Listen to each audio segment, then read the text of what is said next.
I've been tormented by these words for the last 40 years. When I least expected it, they finally started coming true. Written by you/Unalloyed/SaintTrina. This will be a 4-part series. Parts 1 for the story will be linked in the description. When death approaches, it will not rise from the earth, nor will it be wearing a cloak or wielding a scythe. Death will arrive from a foreign land, bearing eyes like brilliant jades and hair the color of chestnuts, and it will broadcast only peace. In truth, it does not know what it delivers, but it will deliver it all the same. Little by little, step by step, it conjures apocalypse, a stranded leviathan, angels' wings clipped, a curtain of night under a bejeweled sky, the demise of a king amidst a sweeping tempest. Finally, an inferno, wrathful and pure, spreading from sea to sea, cleansing mankind from this world. Listen closely, child. Once the inferno ignites, there will be no halting death's steady march. Excavate its jades from their hallowed sockets, and their visions of apocalypse will cease. Leave them be, and you will bear witness to the conflagration that devours humanity. Tell no one what you heard here today. What do you call a prophecy that is endlessly foretold, but never actually comes true? Reminder after reminder after reminder, the words come, but they never bring anything else with them. Can you even call it a prophecy? I was 11 when I first heard the prophecy detailed above. Received my first letter a few weeks later, recounting the words to me in harsh red ink. No explanation, no return address. The cryptic message was disconcerting and unexplainable, but manageably so. It started as something I could rationalize into submission, quelling the terror by convincing myself it was all some extremely odd prank. That initial letter was just the beginning, though. Every avalanche has a first snowflake to fall, I guess. Honestly, I couldn't tell you how many times I've endured that series of words in that particular order over my lifetime. I'd probably ballpark the total to be hovering somewhere in the hundreds of thousands. That's a conservative estimate, too. The damn thing has been like an infestation, each syllable a skittering termite gnawing through the folds of my brain, eating away the foundation, making my soul flimsy and brittle. That said, I think it's finally happening, and I'm afraid of what's coming. I'm terrified about what I might do, and I'm equally terrified about what might happen if I do nothing. Thus, I'm posting documentation of it all online. I need opinions external to the situation to help guide me. Unbiased review that will ground my actions firmly in reality from here on out. Though, if those words actually do predict a theoretical apocalypse, I suppose we're all internal to the situation. You lot are just a bit farther away from the epicenter.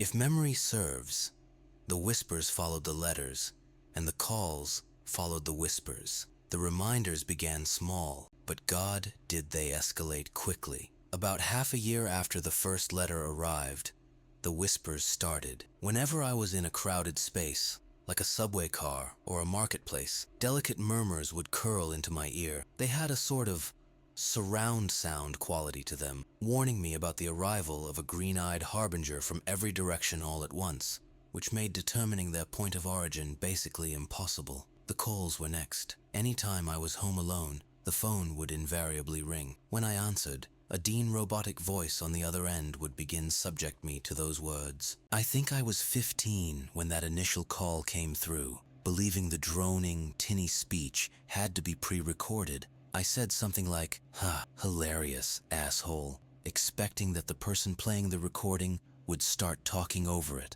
slinging an insult or two back in my direction. But when I spoke, the voice immediately paused. Once a few seconds had passed, it simply resumed the prophecy where it left off, seemingly unbothered by the interruption. Stunned, I let the voice finish the entire thing, at which point it just started reciting the prophecy from the beginning again. One time, I picked up the call, but set the phone down on a nearby couch cushion instead of reflexively hanging up, figuring that inducing boredom in my tormentor was the only real counteroffensive at my disposal. When I returned to the phone, nearly 3 hours later, I found that the voice was still going.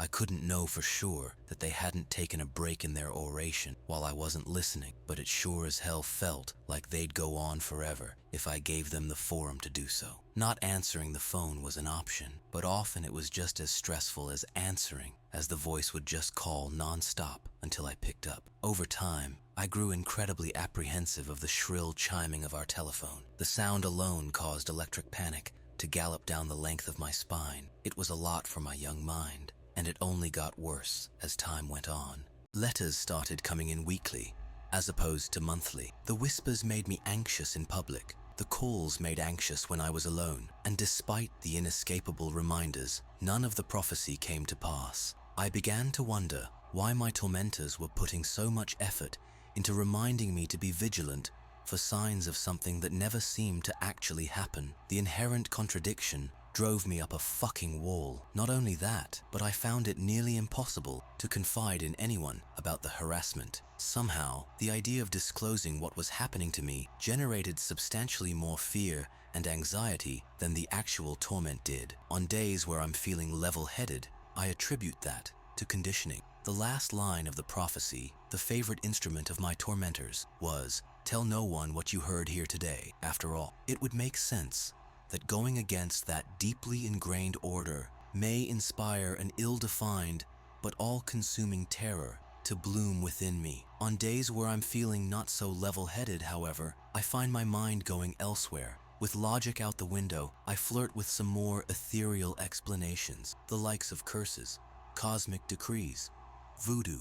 You get the idea. Even with all that, the situation was still manageable, getting less manageable with each passing day, but I still felt like I had a handle on it. I could at least comprehend how this hyper-specific torment was possible. Imaging some weirdo getting his proverbial rocks off by reciting those godforsaken words at me in every way they could think of minimized the terror, made it undeniably human. Unfortunately, that rationalization could only stretch far before it snapped. One afternoon, I was lounging in the living room, catching up on my favorite sitcom. Television was where I found peace and refuge. It functioned as an intermediary between being truly alone and being submerged in a crowd, both places where those words like to seethe and fester. My last bastion against the prophecy, glorious and impenetrable. But when the show flicked on, there she was, the abrupt premiere of a new character, one with chocolate-colored hair and mossy irises, an exchange student from across the Atlantic.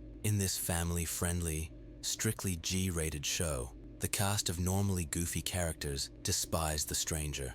They acted repulsed by her in a way that I found deeply distressing, given the context. Called her names, ostracized her, gave her the cold shoulder, the works. As if that wasn't enough, the episode's narrative arc included all of the following: a bus crash, a dead bird, and a school blackout, while fireworks lit up the heavens for the 4th of July. In other words, a stranded leviathan, an angel with clipped wings, and a curtain of night under a bejeweled sky. The exchange student didn't return in the follow-up installment, which resulted in an episode-long celebration of her departure. From what I remember, throwaway dialogue heavily implied that the protagonist killed her off-screen. Bewilderment overpowered me. As I stood slack-jawed in front of the TV, it just wasn't possible. I prayed for it all to be the byproduct of some fucked-up fever dream. But if that's the case, I'm still very much waiting to wake up. From there, the prophecy was all avalanche and no snowflake. Elaborate graffiti that depicted a green-eyed harbinger overlooking a lake of fire now appeared on my walk to school. If I changed my path, the graffiti would eventually crop up somewhere along the alternative route. Lockerfuls of prophecy lines, scribbled on small shards of paper, would regularly spill out of the compartment when I opened it, like a loose-leaf typhoon. On my grandmother's deathbed, I swear I heard her mutter, little by little, step by step, "It conjures apocalypse," under her breath. Of course, I was the only one with her at the time. Let's just say my early 20s were a struggle. I never went to college, fearing that I would owe some explanation to my dorm mates for those intrusive words that I simply did not have. When my parents died, I became a bit of a recluse. Dark, lonely years that I'm happy to report did not last forever. The human brain really is an amazing machine. Given enough time, it can adapt to any set of circumstances, no matter how utterly inane. Eventually, I found myself progressively unbothered by the prophecy's frequent incursions. It's not like the parade of oddities was slowing down at the time either. I can recall plenty of commercials, fortune cookies, and skywriting during my 30s that can attest to that fact. But I realized the words couldn't hurt me in and of themselves, and the jade-eyed foreigner never materialized. So what was there to be afraid of? In the end, I had a life to live. I just decided to grow around the strangeness, like vines molding their expansion around a chain-link fence. Moved to the coast for work in my mid-30s. Married my wife of now 20 years soon after. The reminders actually disappeared during that time. When they were finally gone, I hardly even noticed. Desensitization is a hell of a thing, but something dawned on me before I started typing this up. An association that I should have made a long time ago. The reminders only stopped once I returned to where I was infested with the prophecy in the first place. And now, a green-eyed, brown-haired stranger has moved in next door, and I feel like something awful is coming. Let me detail what I remember about meeting the seer and hearing the prophecy for the first time. I was 11, and my family's annual vacation to the coast had been decidedly uneventful up until that point. In fact, I really don't harbor any vivid memories from those trips, other than that chance 5-minute encounter. Those 300 seconds remain seared into my consciousness, each minute detail painstakingly cataloged for further scrutiny and review.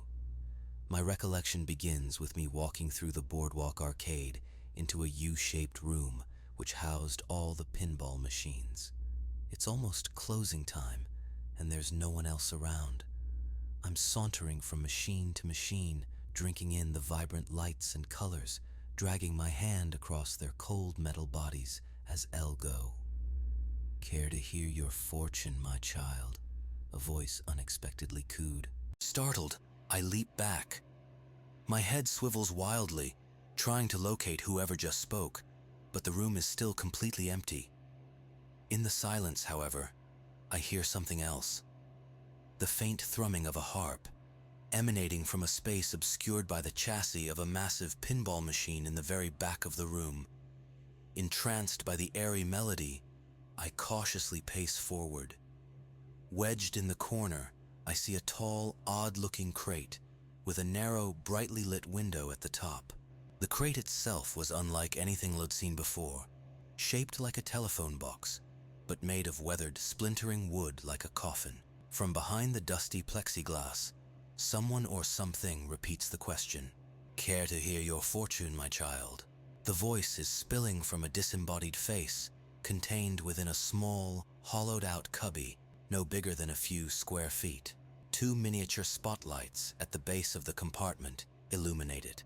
Crisp, gold typography above the window proclaims, "Bear witness to the seer, last of her kind." The face's skin is ivory-colored and inconsistently textured. Smooth and silken areas contrast with rough, creased ones, creating a patchwork appearance, almost as if someone stitched the finished product together using many different models. There is no scalp, head, or skull to speak of, just a sliver of a face, thin and floppy, like deli meat. 2 horizontal slits are present where eyes should be, but the eyes themselves are absent. Instead, sickly white light explodes through the orifices from below. 4 slick black fishhooks curve around its closed lips, 2 under the top lip, 2 under the bottom lip. Right before it speaks, the mechanical barbs violently crook the mouth open. In response, the face stretches unnaturally, forming an oblong cavity that nearly runs the entire length of the compartment. It seems to scream, but all that comes out is blinding light. I gaze into its dislocated jaw until I hear it recite those terrible words from the fathomless depths of its motionless mouth, and that's where my memory ends. Ari, a young Icelandic man, has been here for almost a week now. He's pleasant enough, quiet and reserved, keeps to himself for the most part. Until today, I'd convinced myself his arrival was just a very unlucky coincidence. Something that was going to reopen scars, but nothing more damaging than that. However, I was sitting at the kitchen table having breakfast with Lucy this morning when Eerie jogged by our dining room window, waving to the both of us as he did. My wife recoiled at the sight of him. "Everything okay, Lucy?" "Yeah, I'm all right. Just some bad memories." I felt my heart begin to thunder against the inside of my chest. "How do you mean?" She threw me a weak smile, and then her eyes started darting around the room. Lucy picked at her fingernails, clearly fighting back a wave of anxiety. "Oh, it's nothing, Meg. Really, I needed to say it." Agony attempted to sew my lips shut, but in the end, I needed to know those words meant nothing to her. For the first time in my life, I was the one reciting the prophecy. When the end approaches, it will not rise from the earth, nor will it be wearing a cloak or wielding a scythe. Death will arrive from a foreign land, bearing eyes like brilliant jades. As I spoke, I watched her pupils dilate and her features became swollen with dread. "How the fuck do you know those words?" This is the end of part 1. Part 2 will be uploaded next week on Tuesday. Thanks for listening, and don't forget to subscribe or follow.